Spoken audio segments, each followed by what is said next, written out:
ఎందుకంటే మీ పిల్లలు మీకు అందంగా, చక్కగా కనిపిస్తారు. కానీ ఎదుటి వాళ్ళ కళ్ళలో పడాలి అనంటే ఏదో సంథింగ్ తేడా ఉంది. ఆ తేడాని సరిచేసేటువంటి అద్భుతమైనటువంటి ఉపాయం కూడా చెప్తానండి. మీ పిల్లలు ఎదుటి వాళ్ళకి ఇప్పుడు పెళ్ళిళ్ళు కాకపోవడానికి గల కారణం ఏంటి? మనం నచ్చలేదు అని అనుకోండి. మనం నచ్చనప్పుడు ఏం చేస్తారు? చాలామంది ఏదో ఒక జాతకాల గలవలేదనో, అదనో, ఇదనో వంక పెట్టేస్తారు. మనం నచ్చాము అనుకోండి, అవతల వాళ్ళకి కొన్ని విషయాలు ఏదైనా ఉన్నా గానీ, ఆ విషయంలో కాస్త కాంప్రమైజ్ అవుతూ ఉంటారు.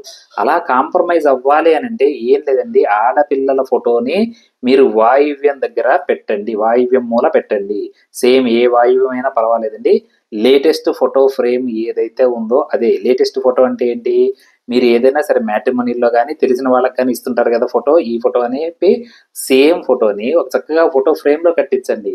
కట్టిచ్చేసి వాయువ్యం మూల పెట్టండి. ఆడపిల్లల ఫోటోలు వాయువ్యం మూలనే ఉండాలి.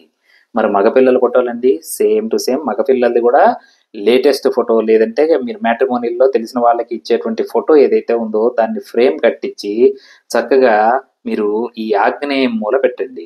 మరి ఇందాక కొన్ని సిల్వర్ లోట అలాంటివి పెట్టాం కదండి, దానికి పైనో కిందో ఎక్కడ ప్లేస్ ఉంటే అక్కడే పెట్టండి. ఇలా పెట్టడం ద్వారా ఏమవుతుందంటే ఎదుటి వాళ్ళకి మీరు నచ్చుతారు. మీరు నచ్చిన తర్వాత వాళ్ళు ఏమంటారు, వాళ్ళు కొన్ని రూల్స్ ఏవో పెట్టుకుంటారు. ఏదో మాకు బీటెక్కే కావాలని పెట్టుకుంటారు అని అనుకోండి. ఆ అమ్మాయి బీకామ్ చదివింది అని అనుకుందాము. ఆ అమ్మాయి నచ్చినప్పుడు ఏమవుతుంది, ఏ చదువు అయితే ఏంటిలే అని చెప్పి వాళ్ళకి ఏదో ఒక రకంగా కాంప్రమైజ్ అవుతారు.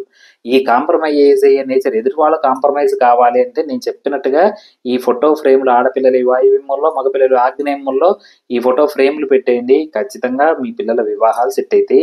పైగా నేను చెప్పినట్టుగానే చేస్తే గురు శుక్ర బలాలు పెరిగి ఖచ్చితంగా ఆడపిల్లలకి, మగపిల్లలకి ఎవరికైతే పెళ్లి కాలేదో వాళ్ళందరికీ కూడా పెళ్లిళ్ళైతాయండి.